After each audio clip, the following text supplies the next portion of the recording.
They say 13 is an unlucky number. At 13 I kissed my first girl and fondled my first breasts. At 13 I tried my first joint and started drinking. In my town there were clubs and bars that didn't give a fuck how old we were to serve alcohol. My local shady bar was well aware of my age, and they served alcohol at a ridiculously low price.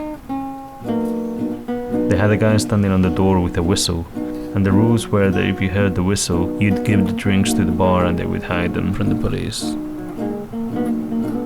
They say 13 is an unlucky number. At the age of 13 I was failing at the school. I dreamt of being a filmmaker, a musician, and traveling the world and living a bohemian life.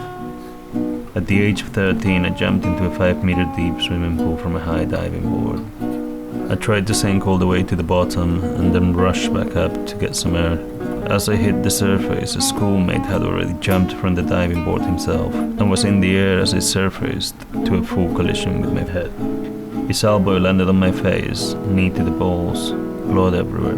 My nose got broken and completely bent out of shape. I went to hospital, had an operation. The nose was put back in place, the nostrils filled with 10 meters of tightly packed bandages to keep the bones in place. Some weeks later, blood had dried and tissues fused with the bandages. Pulling them out was incredibly painful. The doctor seemed to be doing a clown trick, pulling this endless tissue out of my nose as I screamed in pain. And once it was over, we had the second nostril to attend to.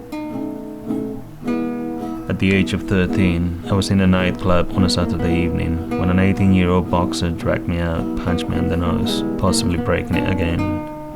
But I did not want to go to hospital and go through the entire traumatic experience again, so I left it as it was. They say 13 is an unlucky number. Oh wait, I was actually 14.